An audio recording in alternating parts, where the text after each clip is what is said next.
आपका बिहेवियर लोगों के साथ कैसा है डिपेंड करता है आप अंदर से कैसे हो।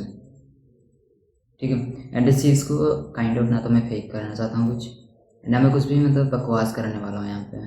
एंड एक्चुअल में ये चीज़ आपके काम आने वाली है if you listen this very carefully and understand it and try to understand. क्योंकि मैं अपने एक्सपीरियंस से इस चीज़ को थोड़ा सा शेयर करना चाहता हूँ, क्योंकि मुझे ऐसा लगता है कि मैं किसी एक ऐसे मोमेंट पर जहाँ पे मेरा बिहेवियर लोगों के साथ बहुत बहुत बेकार हुआ करता था।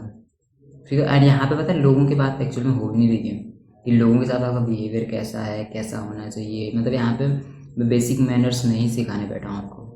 मैं बस बोलना चाहता हूँ कि एक्चुअल में अगर ऐसा हो रहा है कि आपको गुस्सा बहुत जल्दी आ जाता है किसी पे, आप किसी पे बहुत जल्दी गुस्सा कर लेते हो, एंड दूसरी चीज़ आप जेलस फील कर रहे हो दूसरे इंसान से बहुत ज़्यादा, आप एंग्री हो रहे हो किसी पे भी, तो इसका मतलब पता क्या होता है कि सामने वाला इंसान ही ख़राब नहीं है। क्योंकि हमें ऐसा लगता है कि हम बहुत अच्छे हैं, सामने वाला इंसान ही कुछ प्रॉब्लम है उसमें, वही हमें गुस्सा दिला रहा है, वही उसी के ऊपर हम गुस्सा हो रहे हैं क्योंकि वो उसमें प्रॉब्लम है, हम जेलस फील कर रहे हैं क्योंकि उनमें प्रॉब्लम है। एंड एक्चुअल में अगर आप लॉजिकली इस चीज़ को समझो एंड डीप डाउन जाके जब हम समझे इस चीज़ को, कहीं ना कहीं प्रॉब्लम हमारे अंदर है। एंड मैं ये भी नहीं बोल रहा हूँ आपको 24 घंटे हैप्पीनेस को चेज़ करना, बट यहाँ पे हम बात करने वाले हैं हैप्पीनेस के बारे में। क्यों? क्योंकि जो इंसान हमेशा खुश रहता है, जो इंसान खुद को बहुत ज़्यादा पसंद करता है, वो कभी भी किसी को हर्ट नहीं करता ईजिली, क्योंकि उसे फर्क ही नहीं पड़ता कौन क्या कर रहा है।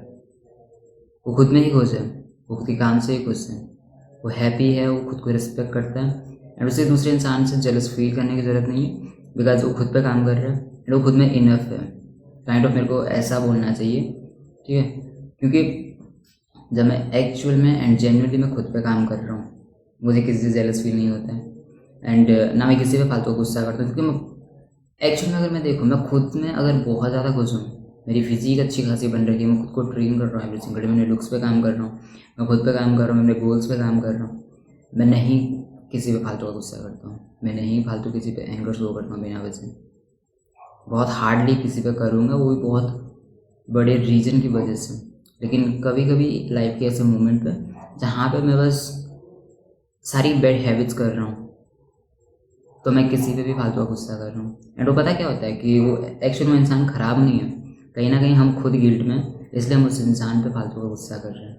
मेरा सिर्फ इतना बोलना है यहाँ पे मेनली कि अगर आप किसी इंसान पे मेनली गुस्सा कर रहे हो बिना वजह बहुत ज़्यादा, एंड आप किसी इंसान से जेलस फील कर रहे हो, सिर्फ यहाँ ये देखना है कि सामने वाले इंसान में प्रॉब्लम हो सकती है, कुछ भी हो सकता है, मेरे को उससे क्या लेना देना, बट मैं अपने अंदर झांकूँ खुद को, क्या मैं खुश हूँ, जो चीज़ मैं कर रहा हूँ क्या वो सही है। क्योंकि आप बहुत से लोगों को देखते होंगे जो बोलते होंगे कि हैप्पीनेस को चेज़ नहीं करना चाहिए या कुछ भी, उनका बोलना भी सही है। एंड जबकि वो हैप्पीनेस चेज़ करने वाले की बात नहीं करते, मतलब कि हैप्पीनेस ठीक ही नहीं है, उनका बोलने का मतलब है कि आप हैप्पीनेस अगर चेज़ करते हो फालतू की चीज़ों को चेज़ करके, kind of dopamine hits, scrolling, junk food and फालतू की चीज़ें जो आपको थोड़ी देर के लिए खुश करती हैं, वो चीज़ें चेज़ करना गलत है। बट हम रियल हैप्पीनेस को चेज़ कर सकते हैं, और रियल हैप्पीनेस ऐसा नहीं है कि हमको चेज़ करना है, हमें एक्शन चेज़ करने हैं जो हमें एक्चुअल में हैप्पीनेस देते हैं। इतना समझना है काइंड ऑफ ये कि जब आप अपने गोल की तरफ थोड़ा सा अग्रसर होते हैं, अग्रसर इन द सेंस कि कोई ऐसी चीज़ जो आपके लिए बहुत इंपॉर्टेंट है एंड आप उसके रैप्स कर रहे हैं, रैप्स इन द सेंस आप एक एक्शन ले रहे हैं उसकी तरफ, कि आप थोड़ा सा नज़दीक जा रहे हो उस चीज़ को, वो चीज़ आपको एक्चुअल में हैप्पीनेस देती है। ठीक है, तो मैं बस इतना बोलना चाहता हूँ, आपको पता हो कि आपकी लाइफ के गोल्स क्या हैं, आपकी वैल्यूज़ क्या हैं, कि आपको ट्रेन करना चाहिए एवरी सिंगल डे, हाँ करना चाहिए, तो आप कर रहे हो या नहीं कर रहे हो। आप अगर कर रहे हो एवरी सिंगल डे ट्रेन, तो यहाँ से आप अपनी फिजिक के लिए तो किसी दूसरे इंसान पे एंगर नहीं करोगे, या आप खुद को पसंद कर रहे हो तो आप दूसरे इंसान से मतलब प्रॉब्लम ही नहीं है, मतलब कि वो आप किसी दूसरे इंसान से प्रॉब्लम करने लगोगे, आपको मतलब उस पर एंगर करने लगोगे बिना वजह। ठीक है, क्या आपके पास कुछ गोल्स हैं? हाँ हैं। क्या आप उनकी तरफ कुछ एक्शंस ले रहे हो एवरी सिंगल डे? हाँ ले रहे हो। तो बस फिर यहाँ से सिर्फ इतना देखना है कि आपको एक्चुअल में जेन्युइनली वो काम करना है जो आपको फुलफिल करे अंदर से, जो आपकी इनर पीस को बिल्ड करें, आपके सेल्फ रिस्पेक्ट को बनाए रखें, एंड आपको बस कंटेंट रख रहे हैं अपने गोल की तरफ, दैट्स इट, जो जेन्युइनली आपको हैप्पीनेस दे, एंड आप वही चीज़ कर रहे हो, बकवास चीज़ें नहीं कर रहे हो, डोपामिन हिट्स के पीछे नहीं जा रहे हो, स्क्रोलिंग के पीछे नहीं जा रहे हो, बैड हैबिट के पीछे नहीं जा रहे हो, तो आप देखोगे आपका बिहेवियर लोगों के साथ अच्छा होने लगा। क्योंकि वही चीज़ मैं बोल रहा था कि when you truly like yourself, आप किसी को हर्ट नहीं कर सकते इजीली। जो इंसान दूसरे को ईजिली हर्ट एंड चीट करता है, कहीं ना कहीं वो अंदर से वो इनर पीस फील नहीं करता, वो इनर हैप्पीनेस कभी भी फील नहीं कर सकता है। वो अपनी गिल्ट, अपनी इनसिक्योरिटी एंड इन्फीरियर इन चीज़ों की वजह से वो दूसरे इंसान के ऊपर वही इमोशन निकाल देता है, क्योंकि वो अंदर से मतलब एकदम स्टेबल ही नहीं है, वो अनस्टेबल इमोशंस है उसके। That's what you need to understand. अगर मेरा पॉइंट समझ नहीं आया ना, तो पॉइंट सिर्फ इतना है कि जब आप एक्चुअल में खुद पे काम करते हो, जब एक्चुअल में खुद में ही खुश होते हो, तो आप किसी दूसरे इंसान के साथ गलत व्यवहार, बिहेवियर कर ही नहीं सकते हो। ठीक है, अगर आप कर रहे हो बहुत ज़्यादा ईजिली गुस्सा आ रहा है, तो आप देखो कि आपकी लाइफ में कुछ ऐसी चीज़ें हैं जो आपको मिसलीड कर रही हैं, जो आपको बहुत गलत रास्ते पे लेके जा रही हैं। उन्हें फिक्स करो, आप देखोगे जेन्युइनली आपकी लाइफ पे फिक्स हो जाएगी। आप लोगों के साथ अच्छे से कन्वर्सेशन कर पा रहे हो, लोगों के साथ अच्छे से डील कर पा रहे हो, लोगों से अच्छे से बात कर पा रहे हो। That's what I need to understand, what you need to understand.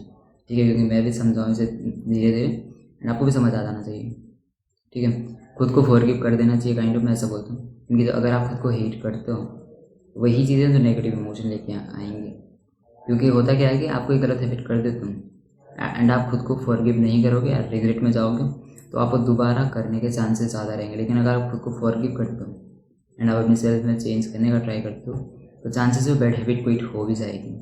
But अगर आप खुद को उस बैड हैबिट के लिए कोस रहे हो 24 घंटे, तो उससे इंप्रूव नहीं होती है चीज़ें, कहीं ना कहीं आप अपने सेल्फ में इसको ही ख़राब करोगे। फील करना मतलब इस चीज़ को। कभी कभी आप एक ऐसी हैबिट करते हो जो आपको नहीं करनी चाहिए, आपको भी पता है आपके लिए वो बहुत बुरी भी है, बट आप खुद को फॉरगिव नहीं कर पा रहे हो, काइंड ऑफ हैबिट दोबारा हो जाएगी, दोबारा दोबारा दोबारा दोबारा तिबारा होती जाएगी होती जाएगी होती जाएगी एंड आपके बिहेवियर बहुत बेकार होने लग जाएंगे, लोगों के साथ भी एंड खुद के साथ भी। That's it. तो यहाँ पे हम बहुत एक्स्ट्रा एक्सप्लेनेशन दे चुके हैं, बट काइंड ऑफ यार चीज़ें आपकी बहुत हेल्प करेंगी। ठीक है, क्योंकि मेरी तो बहुत की है। क्योंकि बैड हैबिट ऐसा नहीं है कोई ऑर्डिनरी इंसान है वो नहीं करता, वो कोई भी करता। आपको सजेशन देने वाला इंसान भी किसी बैड हैबिट में फंसा हो सकता है, बट अपने एक्सपीरियंस से अगर कोई बता रहा है तो काइंड ऑफ वो चीज़ आपकी हेल्प करेगी। That's it. एंड खुद से ऐसी चीज़ें बोलो कि I am the kind of person जो ये चीज़ें करता है या वो चीज़ें नहीं करता है। रिपीट करो इनको, एक्शन से प्रूव करो। कभी वो गलत चीज़ कर भी ली तो फिर भी उस चीज़ को रिपीट करते जाओ, पॉजिटिव इमोशन जगाओ, एक्शन लेते जाओ and that's it. That's it. And just remember, you don't need a new life, you need yourself. Let's see you in the next one.